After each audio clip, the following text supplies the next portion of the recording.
the HR will have to realign it, because even the way we were employing people, it was not based on the base. It was not the base of competence. So the whole organizational structure will have to change. So we came up with a 5-year business plan with a good corporate governance and risk management architecture, the brand strategy and the brand engagement strategy. We have clearly defined roles and responsibilities for everybody and even for the board. Our governance structure has become so robust because we are into creation of risk assets, that is giving loans. Yeah. The structure we made on the ground was such that you are the appraising officer.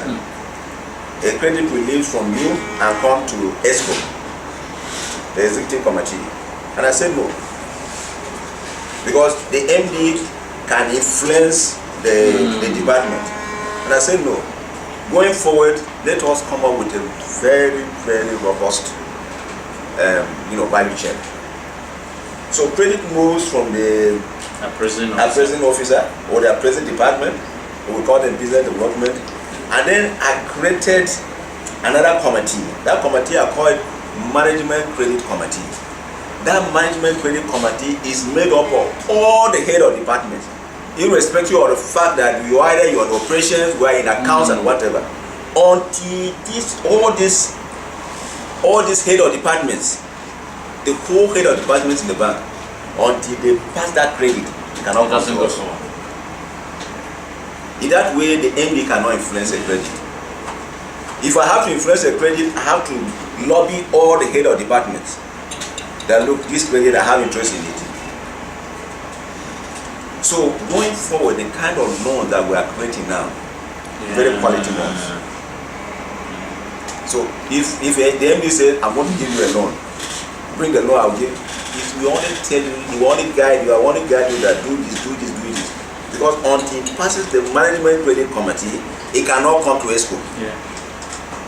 But what was happening was that the MD or the ED will just talk to the president office, I have interest in this, go and do that, and then go and do that, and bring it, and come straight to ESCO. And the things that is no longer there. Wow. Now Very good.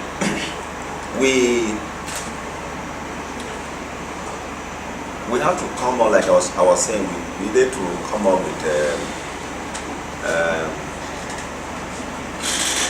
clear market focus. Again, which are the sectors? We are focusing on unserved markets as well as the sectors. The unserved markets, like I said, is the airports. A lot of people, even if they have a 1 gram, they want to sell it to people in outside Africa. So we say, look, for us, our market should be ECOWAS. From ECOWAS, we look at the rest of Africa, we look at Asia, and then the developed economies. Because it's only Asia that we still have some elements of demand. You don't have demand in these developed economies at all. Now, what are the non-oil sectors? Because we didn't have enough money, there was scarcity of funds. We needed to now focus on those sectors that we believe have very high growth potentials in terms of creating jobs for Nigerians, generating foreign exchange, and then unleashing the potentials. So we say manufacturing. Of course, manufacturing has its own problem, all the challenges. But I still believe that as a development finance institution, if we are able to get long-term concessional funding, the challenges that we have of power and order will not be as daunting as we have it now. Now we not look at the agriculture, we say, look, let us look at the agro-processing value chain, value addition for our agricultural products. Then the solid minerals, this is a sector that nobody has been looking at.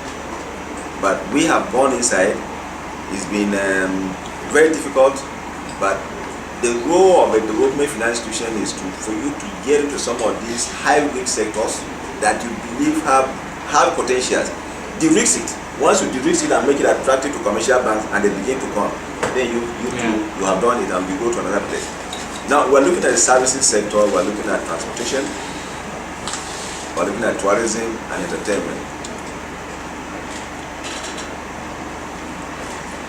Let's go ahead. Well, this has been the intervention, the funding support that I've given, the jobs that we'll be able to create, and then the annual estimated foreign exchange since the time I took over in August 2009, be able to give about 28.1 billion. That is capable of generating 17.116 direct jobs, in addition to indirect, and then the estimated foreign exchange annually 228 million US dollars. Now, when I got in 2009, I explained that I inherited huge non-performing accounts. So I tried to look at all of them and I said, those ones that I believe are not doing well, let me clean the balance sheet. Let me provision all of them. So I took a substantial one and said, please put it on our bottom line. So for that 2009, we made a loss of 5.46 billion because I wanted to start on a very clean slate. Yes. But by the end of 2010, I had made a profit, which was audited, of 189 million. Interesting. Yes, and I paid dividends for the first time to Central Bank and the Federal Ministry of Finance. Wow. The last time they paid dividends in that bank was in 2003. When I got in 2009, CBN was supposed to give me 25 billion. Because like I said, 50 billion is the authorized and corruption capital. CBN for 20 years had only given 6.7 billion. And they didn't want to stake any other kobo. But when I went and presented my strategy, my roadmap, they were very excited. In fact, they kept looking at my strategy and they were asking me that, is this team actually coming from Nexi? I say yes, it's coming from Nexi. The good thing is that after that, they told me they were very satisfied. They took my strategy to the board of Central Bank. The board of Central Bank says this is a serious, a serious management, and whatever thing that you have outstanding, pay them. So they now paid us 18.23 billion, which is what for the while. Which is in 16 months we were able to get 18.23 billion as against almost about 16 billion in 20. How many years? In 20 years. So to us, we felt that was a very major, achievement. And again, we were able to establish as an excorporated bank. You cannot work alone. You have to work with other exim banks, with other multilateral agencies. Look at this one. This one, by our colleagues were not right, but I need to do this. Yes. When I got in 2009, the first Exim bank that I wanted to deal with was US Exim. And when I contacted them, they told me bluntly, that if Nigeria has an Exim bank, they don't know. Wow. Yes. Because the place was worse than a community bank. Wow. Because you see, I got in 2009. I am not criticizing those people, but you see, we must be able to run government enterprises as our own. Who is government? Government is me and you. That money belongs to. It's because of order. How this money will be distributed. That we have president, we have a national assembly, we have that. Because that money belongs to everybody. It's how this money can be distributed in an ordinary manner that you have all these structures. We took over in August 2009. The accounts, that's just like you now. Your daily transaction that you need to capture and put in the account. The last one that we had that they can produce a balance sheet and put in a loss account and give you what April.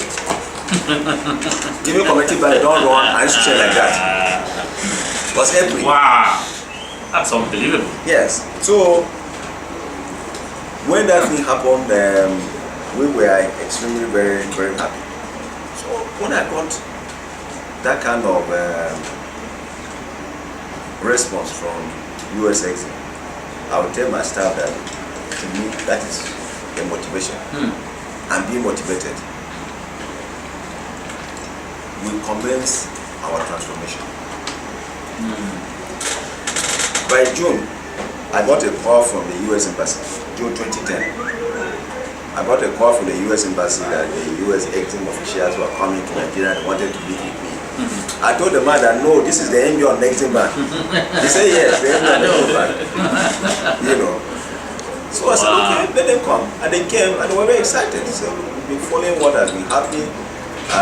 I told them, right now I don't have a good balance sheet. I need time to prepare this balance sheet. So I cannot go to you and say, give me a line of credit. But I said, look, they are lending heavily in the sub-Saharan region, so we can cooperate on information sharing. And they now graciously made an offer to me that look, we can assist you to build capacity for yourself. And they now invited me to come over to Washington. And I was there in July 2010. So to me, that was the beginning of good things to come. Exim Bank of India had given a buyer credit facility of 5 million 2007. Immediately after that, they cancelled the facility. So when I came in, I saw it on the books, and I quickly went to India and I told the chairman I want to make use of this facility. And told me they have cancelled this facility a long time ago. That even if Nigeria is running an exim bank in the way it should be run, their board has cancelled that. Wow. So I'll come back and tell my staff and tell my board that to me that's the motivation. I'm not discouraged. And I just continue with our transformation. We were just working. In July 2011, we went to Portugal for the annual general meeting of African Development Bank. Exim India people were looking for us in Portugal. Asked everybody, where are these people from? Nigeria. They're from Nigeria. We eventually caught up with them. We settled for a meeting. And people told us, oh, they've been following what we do and they are prepared to give us money. I said, yeah. What to give us money? I said, yes, okay. So they don't now ask me, how much do you want? I told them they should give me 20 million. That 20 million, we argue, we say, are you sure 20 million will be enough for you? I say yes, for a start. And they now promise that in 90 days you will come over to India and sign for this one. Wow. And that is exactly what happened. And they are telling us, look, if you have a transaction that is even up to $200 million US, as long as it's coming from India, we support you. So to me, I believe that if we are able to attract this level of investment capital, using Exim as a platform, that these transactions or these projects will be able to generate jobs for us and then generate for a change in addition to it.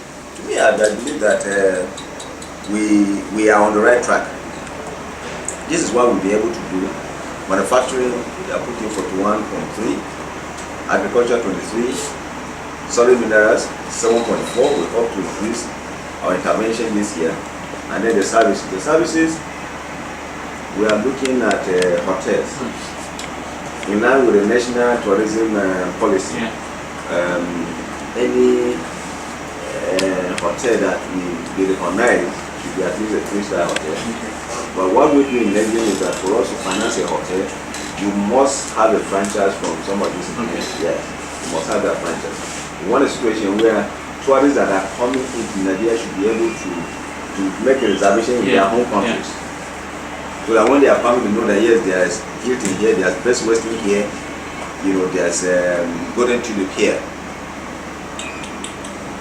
Now, go back. The services again, we are looking at transportation. Because we are very much desirous of deepening trade.